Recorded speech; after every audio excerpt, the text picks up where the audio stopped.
Hey, what is going on, you guys? Welcome to another episode of the Trainer Talk. We want to give a warm welcome to Caitlin. She's back on. She was on her honeymoon and she was sick the weekend prior to that. So she is back for episode 81. So a little over a year and a half we've been doing these. In today's episode, we want to talk about what is your health worth to you? I feel like this is a question that not a lot of people ask themselves and they don't think about it in depth, what actually their health is worth to them. A couple of things that I think of when I think of just overall health is not just fitness, like being in shape and having muscles and abs, but having more energy, having a positive mindset, having a better overall health. So having being in a good amount of weight, having less joint pain, no back pain, being able to move and do things well, having endurance and stamina to be able to do stuff throughout the day and not get tired out, being in a positive mood rather than a negative mood, and relieving stress, avoiding sickness. If you're getting sick all the time throughout the year, that is very costly to people, and that's something that we want to get into is not to, like, when you're unhealthy, you're going to have a lot more, not just problems with all those other things I talked about, having lower energy, not a positive mindset, more pains and aches and less productivity and a worse mood, but you're also going to have more hospital visits, more sickness, and a higher risk for disease. And we want to really dive into that and talk to you about what the costs are now by not investing in your health that can really, really cost a lot later on as well. So let's kick it off. So first thing I want you to do is think about someone that you know you love or you've known in the past that have had some sort of a disease like diabetes, cancer, heart disease, something that's possibly preventable through the diet and lifestyle changes, and think about everything that they went through during that sickness. Like all the medications, all the hospital visits, the bills, the just emotional stress on even you and your family, and then on that person especially. Like, what do they think their health is worth at that point? Like, when it gets closer to the end, unfortunately, that's when people are like, I will spend whatever it takes to keep myself alive. And that's when people start to finally prioritize, like, I don't care what it costs because I don't care about the money anymore. I care about feeling better. So think about that, of what your health means now, of being healthy versus maybe that's you in 20, 30 years down the road. Hopefully it never is, but odds are, I mean, the leading cause of death in America is from heart disease or a heart-related event, which we know is, some of it is genetic, but a lot of it can be prevented or at least reduce the risk of having something like that happen through diet and exercise, taking care of yourself. So thinking about that long term of like, am I going to want to feel exactly the way my parents or grandparents did when they were going through all this in 20, 30 years? Like, that's one thing that's super powerful to honestly motivate you and keep you driven to pursue a healthier lifestyle, just to avoid, like, run from having all of that pain later in life where you get to the point where you're like, I don't care what it takes. Like, I'm 60 and I just had a heart attack, or I have diabetes, and now, like, my life's going to be forever changed if I don't do something. And a lot of people would be like, there's no amount of money in the world that I wouldn't trade for my health. Yep. Yeah. I think people really need to think about, like, just say you get to 65 or whatever the age is that you're going to retire, and you are literally so sick, so worn out that you can't even enjoy the rest of your however many years you have left of retirement with your family, with your kids, with your grandkids. And you may say, well, I'm only 20 years old, I'm only 30 years old, like, I don't have to think about retirement right now. But really, like, I know people who in their 40s have had heart attacks and then struggle the rest of their lives. This is something that you do have to think about in your 20s. You do have to think about your 30s and take action now. Another thing is, like, a lot of people say, oh, I don't have the money to invest in my health and fitness or whatever it is. But I don't think people realize until you've been in the hospital, like, how much hospital bills are. I was in the hospital for a week because of an autoimmune disease. And my hospital bill was outrageous. The medications that they wanted to put me on were outrageous. Thankfully, I was able to not be on those medications because I do take care of myself, and so I didn't have to go on those. But those are just things to think about, and you don't want to get to the point in your life where you have a heart attack or have a heart condition that could have been avoided if you would have just taken care of yourself, and now it's too late. Now you're too far gone. Now you have to spend all your money on medication, and you can't afford to invest in your health and fitness because all of your money is going to your hospital bills and stuff like that. Yeah. And I like that what Bethany said about like how much, if you had all the money in the world, like you would trade all the money to get your health back if you're older. And I think a lot of people just don't think about the future enough. They only live day to day and week to week. They only worry about what's going on today, tomorrow, and maybe next week, not even that. And they really need to start thinking more long term. Just like people start thinking about retirement long term, they start investing 5, 10, 15% of their income every month to build up retirement. You need to start thinking, how can I invest 5, 10, 15% of my time and money into my health so that it sets me up for my long-term health? That way you're not sitting there, in a hospital bed or with heart disease or diabetes, and you're not able to do the things you love because you didn't take care of yourself. And at that point, it's too late. You can't buy yourself out of that, disease or whatever you have accumulated over the years. So, we're trying to really help people understand that they need to make that investment. And the hard part is because it's not a requirement. It's a lot of people need to start thinking of it as a non-negotiable. Unfortunately, it's not, advertised like that. For example, some other non-negotiables is people need to work. You have to work to make money. You have to have you buy a house, you have a mortgage. You can't just not pay your mortgage payment. You can't just not pay your rent. You can't just not pay your insurance. You get a car, you have to make the payment. Like there's so many things that you're required to do and pay for, but the hard part is we're not required or told that we need to invest in our health and fitness, or it will lead to an early death or a disease. And that's basically the facts. That's the world that we live in. And part of it is just because we are constantly slapped in the face with unhealthy things such as fast food and sugary foods. Think about every single register, gas stations, party stores, grocery stores. Every single register has got a big old thing of candy bars for you to buy. They always have the pop and all the junk food in all the middle aisles with bright colors that are drawing you in for attention. Those things we can avoid, or we can't avoid not seeing those, but we can try to learn how to avoid falling into that trap of buying it and then leading to an unhealthy lifestyle. So that's what we were hoping to kind of teach you guys, is to start looking at your health more consciously and start investing into yourself now before it is too late, and trying to avoid the traps that are kind of all around us in our world that we live in. Bethany said this earlier, and I'll let her touch on it a little bit. Unfortunately, it's kind of like the area that you live in. It's against the norm to be healthy and fit. Like most people want to be sedentary and live a comfortable lifestyle. They like going out to get dinner and drinks every single weekend. And if you're the type of person that doesn't do those things, you don't fit in, and you're not, it's not normal. You might even get made fun of for being that person that brings meal prep to work or drinks water at the bar or something like that. And it shouldn't be like that. And we're trying to get that, kind of change your mindset and flip the switch a little bit to just start thinking, if you're that person that's standing out in the crowd, just understand that you're going to be set up in your future. They're going to be looking back, wishing that they would have made those changes, because they're going to be the person that is sitting in the wheelchair or the hospital bed or not being able to do the things that they love. Yeah, I think people fall into the trap of doing what they want, like whatever they want, rather than doing what they should do.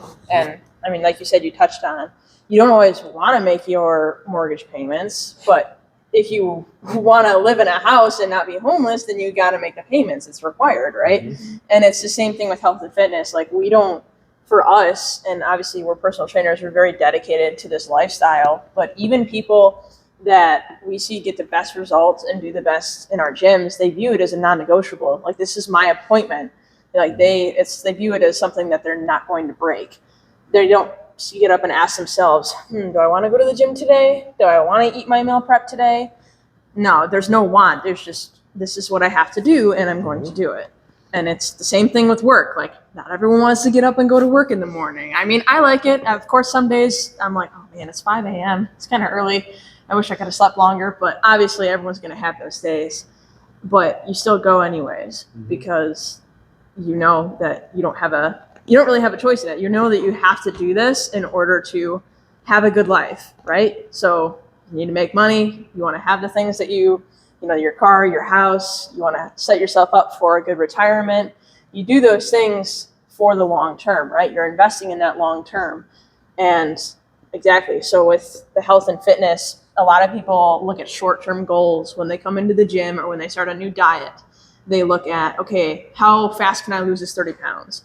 Or, oh, I have a trip that I am going to wear a bikini for or be in a swimsuit for, and I want to get in shape for that. And they come in with very superficial goals.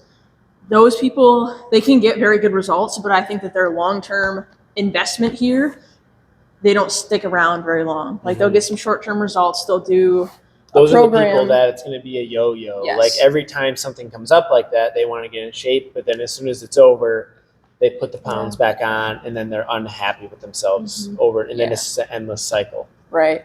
And the people that are the most committed, they stay the longest, they have the longest lifetime time at the gym or time invested into the gym, the best results are the ones who view it as this is for my health, whether it's mental, whether it's physical.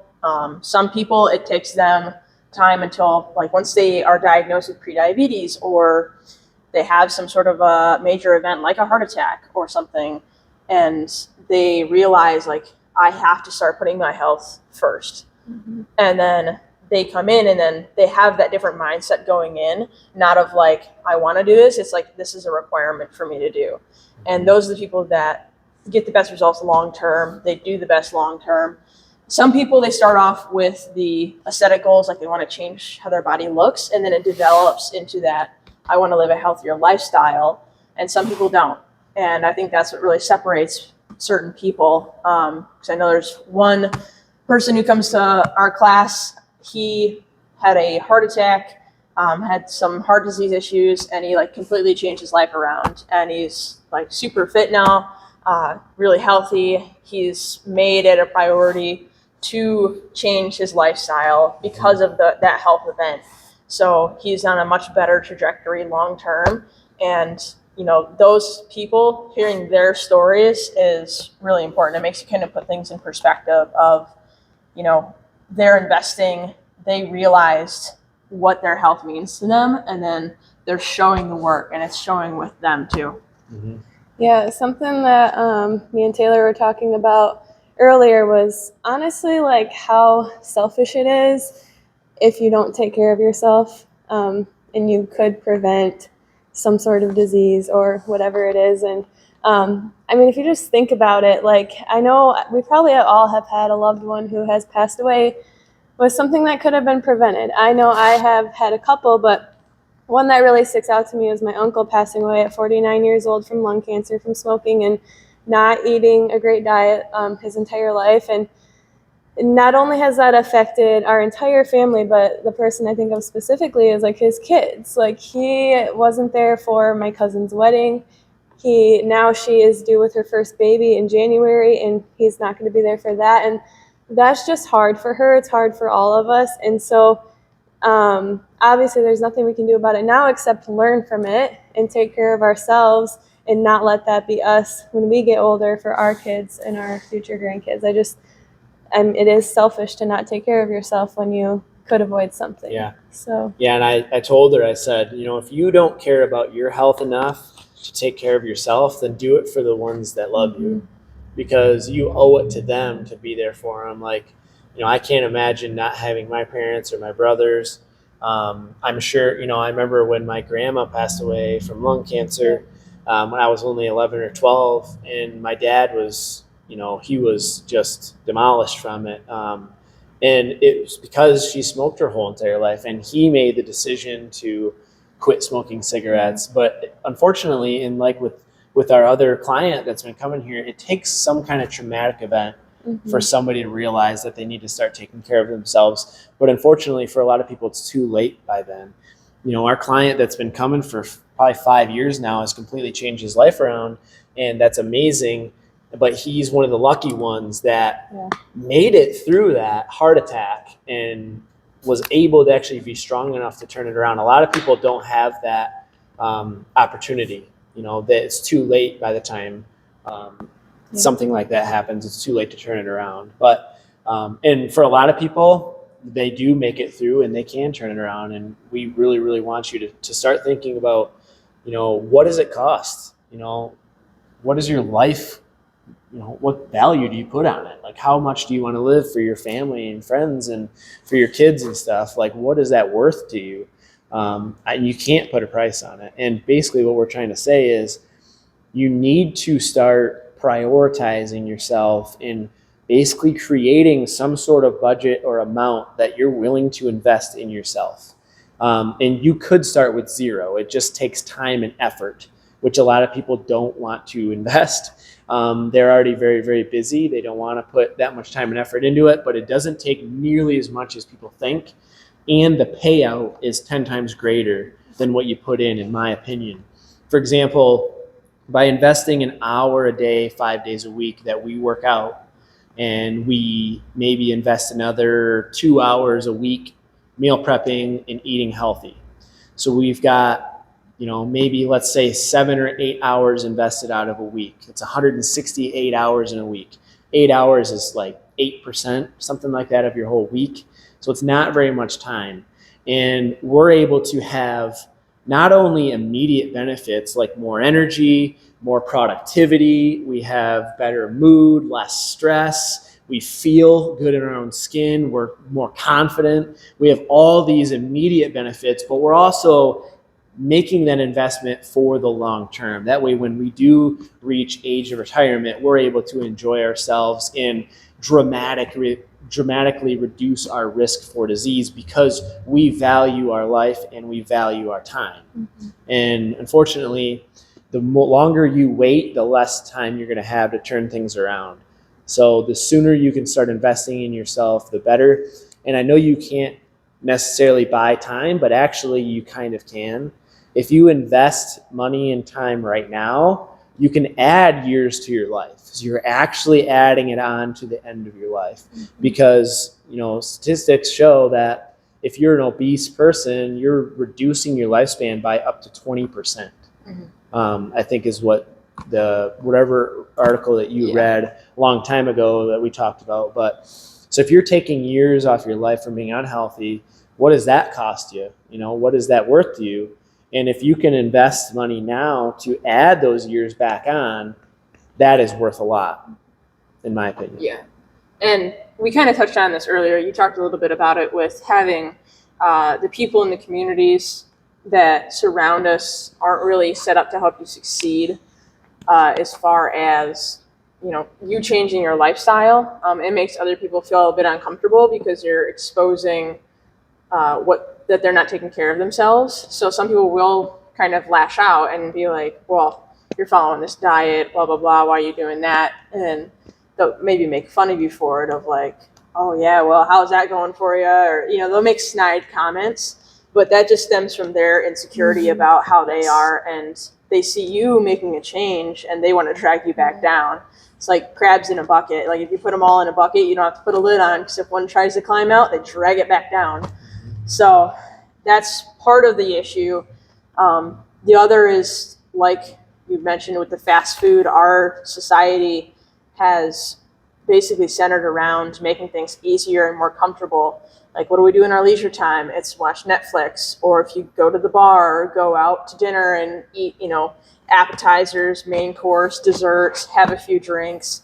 Not really centered around activity at all. I mean, most people I believe the average is like 2,000 to 3,000 steps a day is on average, and the recommended is like 7,000 to 10,000 a day. So our activity is way down because we drive to work, we drive everywhere, and when we get there, we sit down, or you really don't get a lot of movement in regardless, unless you're doing purposeful activity.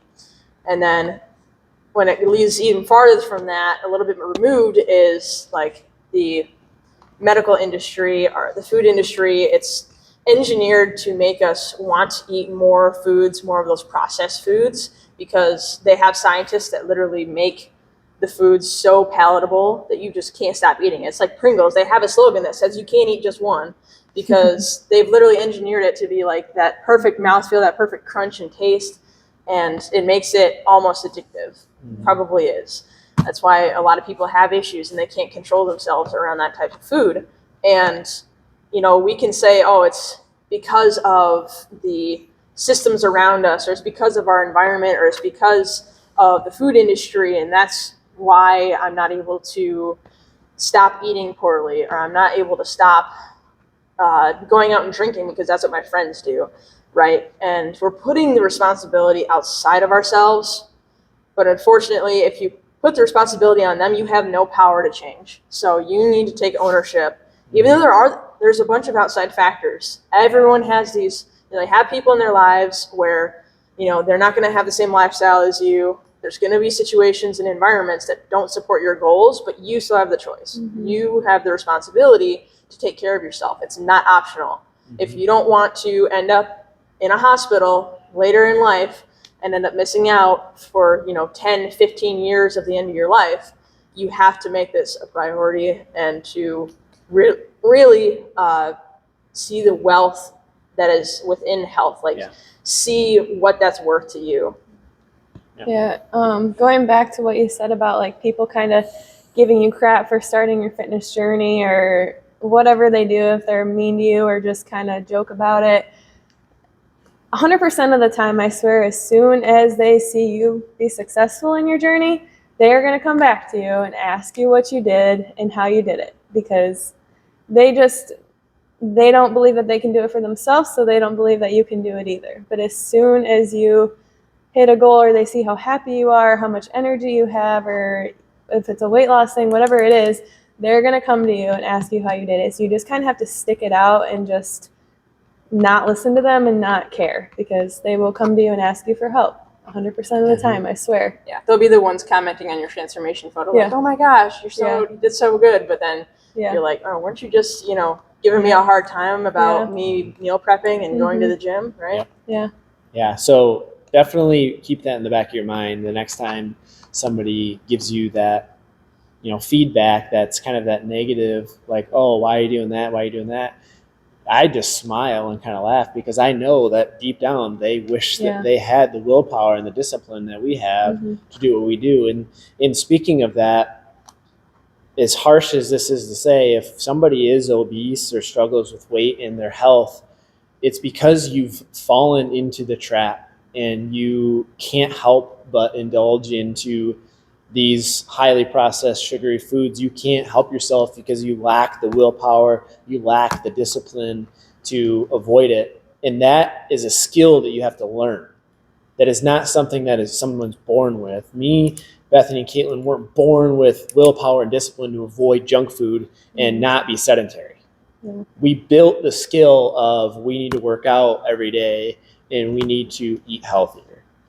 And it doesn't have to be 100% of the time. We talk about it all the time. I still love blizzards, you know, and I'm going to go get one maybe this weekend. Who knows? Or I'm sure I have Christmas, you know, cookies or whatever. But the point is I've built the skill, the willpower, the discipline to say no and to avoid buying the crap that's going to kill me, because I am taking care of myself and thinking about the future. And I don't want to live a life where I don't have energy, I don't feel confident, I don't feel good about myself.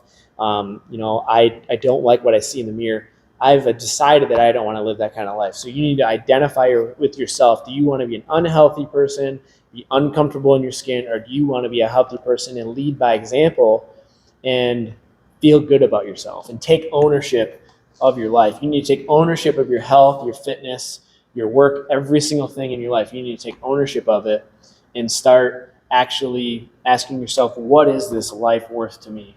And then you'll start to make the decision of where you want to invest and spend your dollars. Do you want to go out to eat every single Friday and Saturday night and get drinks at the bar? You can do that, but you're going to live every single day feeling like crap. I'm going to tell you that right now. So start thinking about this stuff. And if just to kind of give you a little bit of action items to kind of end the episode, it doesn't take much. We kind of narrowed it down to 4 things. It takes sleep, hydration, nutrition, and exercise. If you prioritize your sleep, if you drink water, half your body weight, 64 ounces, if you eat 3 whole meals, or not even 3 whole meals, just eat better foods and don't eat too many calories and eat enough protein. And then if you exercise or move your body every day, walk for 10 minutes a day, you'll be a healthier and fit person. Mm-hmm. It's about as simple as it gets. Yeah. If you can add in resistance training, that's better, but you don't have to. Mm-hmm. If you can walk, prioritize sleep, get outside, that's a good thing. Drink enough water and hydrate yourself, and then eat a little bit better. Avoid all that crap, and you will live a healthier and happier lifestyle, and you're going to experience those benefits that I talked about right in the beginning. More energy, better mood, less stress, more productivity. What is all that stuff worth? If you're able to be a better husband, father, better employee, maybe a better boss, if you're able to be a better person in every single area of your life, how much is that worth to you? Is that worth a couple $100s a month to go and get personal training and nutrition help? In my book, it is, for sure. And I value my knowledge and my health and my life so much that I've invested tens of thousands of dollars into myself. I've talked to these guys about it, and they kind of jaw drops when they think about how much, because I want to become the best version of myself that I could possibly be. And if I hadn't done that, these 2 probably wouldn't even be standing next to me if I hadn't made that investment and learned everything that I need to learn to better myself and the gym and all the people around us. Mm-hmm. So that's worth 10 times more than I've ever invested. I'll just end with that. Yeah. What do you guys want to end with? That's good. Okay. I think we're out of time anyways. All right. So that wraps it up for this episode. What's your health worth to you? How much do you value your time and your well-being and your lifestyle day in and day out, and your family and your friends and your kids? Start thinking about that. Use that as your motivator, your driver. Do you want to be, for parents out there, I like asking this question. A lot of kids grow up either not wanting to follow their parents' footsteps or wanting to follow their parents' footsteps. Which parent do you want to be? That's a very powerful question, because there's a lot of parents. We mentioned uncles, grandparents that made the wrong decisions and died early, and their kids said, I don't want to do that. I'm going to do the opposite. So they do not want to follow those footsteps. Do you want to be the parent whose kid grows up saying, I don't want to do that. I don't want to be like my dad. I'm not going to be that parent if I'm ever a parent. I can tell you that much right now. So we'll end there. I just had to go add that on. Hopefully you got some value out of this episode. I know we were kind of all over the place, but we just want you to start taking care of yourself and investing in yourself. Make that a non-negotiable. I think that's the biggest message. Your health should be a non-negotiable, just like your mortgage and your car payment and your insurance, okay? And you will live a higher quality of life and a longer life. So until next time, stay healthy, and we'll see you in the next one. Bye.